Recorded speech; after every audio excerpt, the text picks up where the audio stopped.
primitive de sécante carré x fois ln de valeur absolue de 2 cos carré x demi moins 1.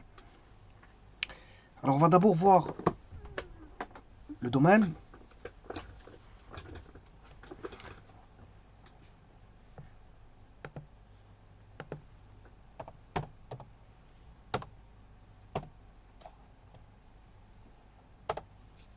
Alors bien sûr, la séquente c'est 1 sur cosinus. Hein, et 1 sur cosinus ne doit pas être nul. Pour cosinus égale 0. Enfin, voilà, ça doit, c'est ça. Ça doit pas être nul. Le cosinus au dénominateur ne doit pas être nul. Donc c'est 1 sur cosinus, et le cosinus ne doit pas être nul. Alors quand est-ce que le cosinus est nul? Il faut rechercher quand est-ce que le cosinus est nul. Le cosinus il est nul en pi demi plus k pi.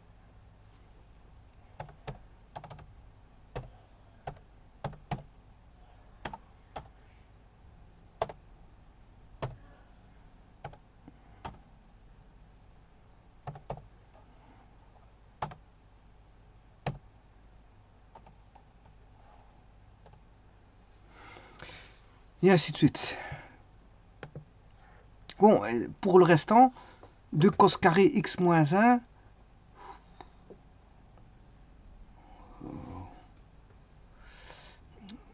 où j'ai mis une valeur absolue. Donc on peut mettre des négatifs. De toute façon, le cos carré, il est positif. Il est toujours compris entre 1, moins 1 et 1. On fait x2, moins 1. Donc ce qui va se trouver toujours à l'intérieur de la valeur absolue est positif. Parce que la valeur absolue rend positif. Ce qu'il y a, c'est qu'on ne peut pas avoir 2x carré, 2 cos carré x demi égale à 1.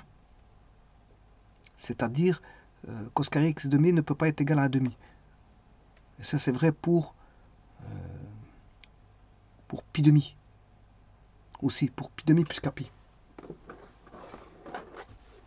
Donc le domaine, c'est R sauf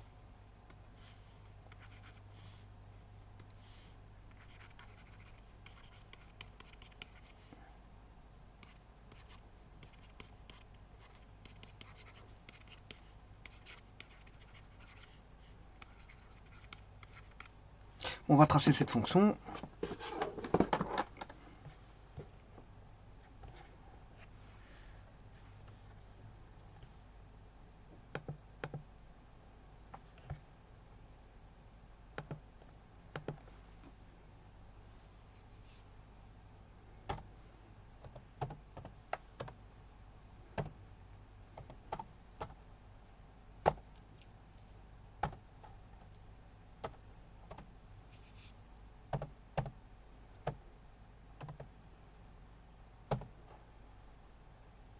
Ouais, les asymptotes sont au même endroit, c'est comme je vous avais dit. Que la séquente. Bon, ici j'ai mis séquente carré, mais séquente c'est la même chose. Séquente carré, ils ont les mêmes asymptotes au même endroit. Tout comme 2 cos carré de x demi moins 1. Alors ces asymptotes, enfin pour le ln, il a ces asymptotes au même endroit que ceux de la séquente. Donc le domaine c'est R sauf là où il y a des asymptotes, c'est-à-dire en pi demi plus k pi, avec k appartenant à z.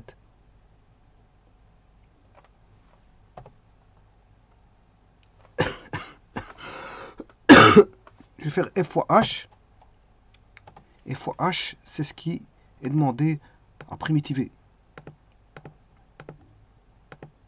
Ah, f fois h.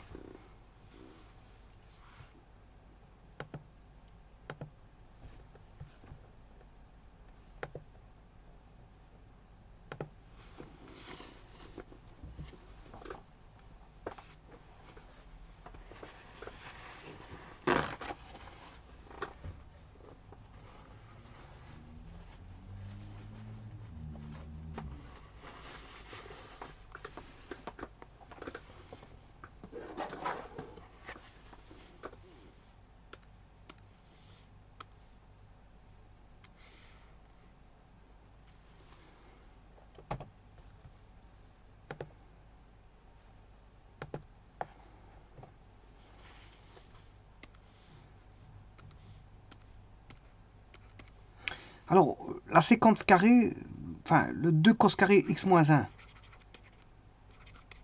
x demi moins 1, vous voyez très bien que c'est cosinus x. C'est une formule.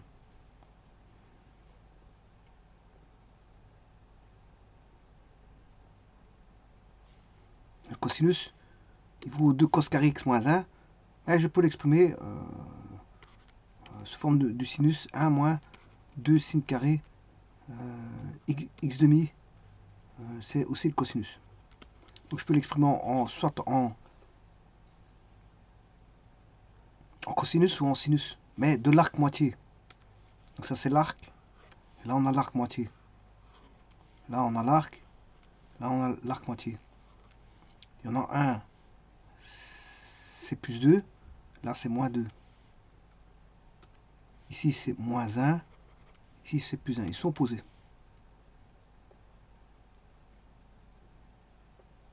Et là c'est cosinus, et l'autre c'est le sinus. Donc ce qui veut dire que ça va alléger l'écriture.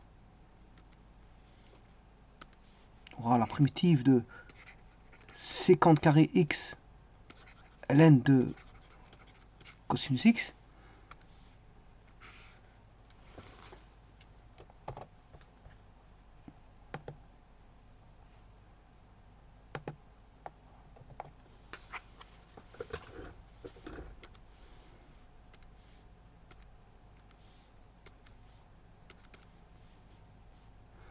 Primitive de ln de cosinus x.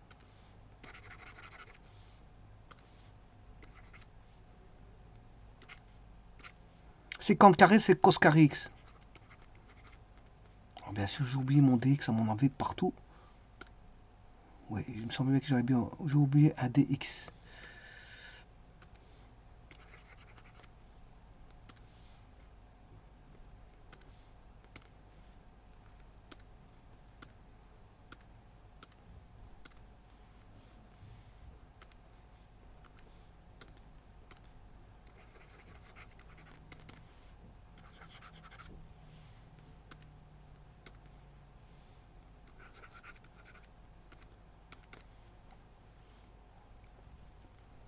Ah.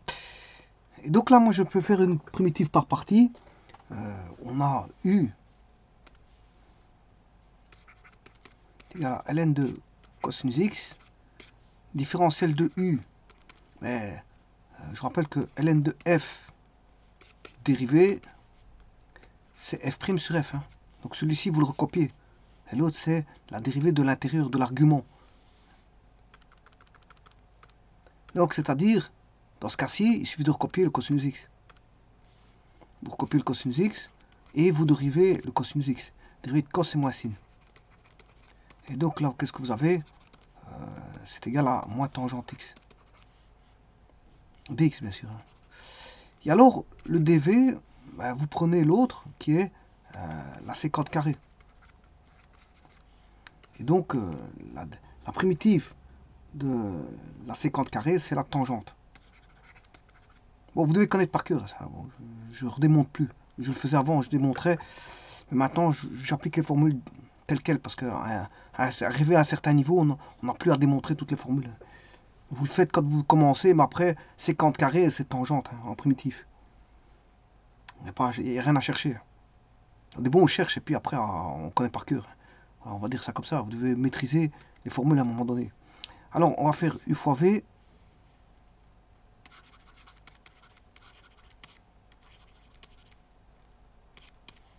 On a la primitive de V du. Alors, il y a un moins ici, plus, et le moins là, ça fait plus. Alors, vous avez tangente x fois tangente x.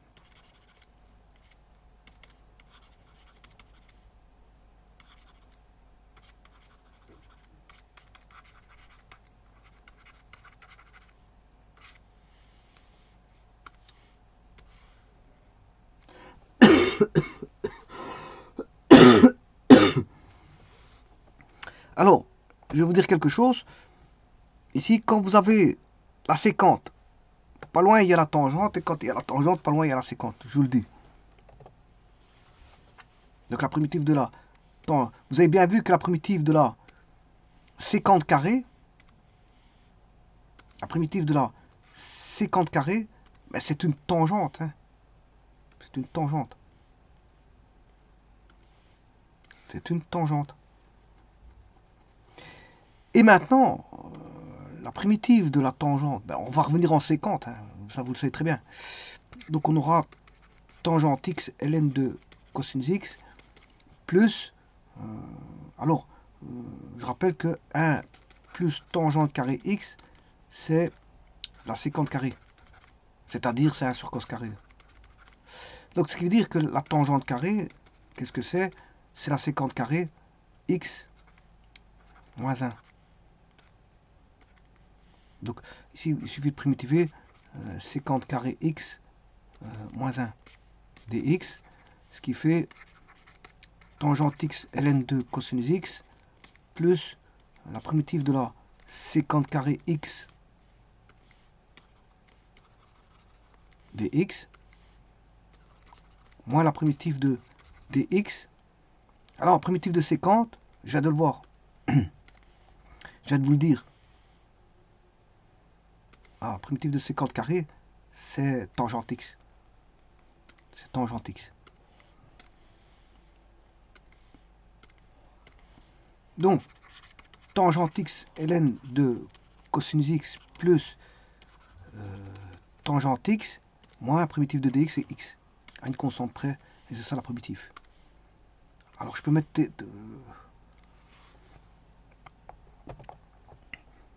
J'aurais pu mettre tangente en évidence. Hein. Bon, je vais voir ce que GeoGebra dit par rapport à ça.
C'est la même chose.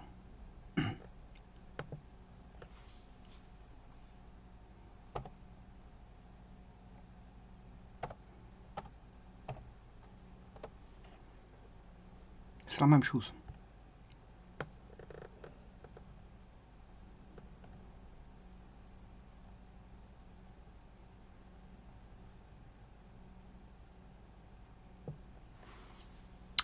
Je vous remercie.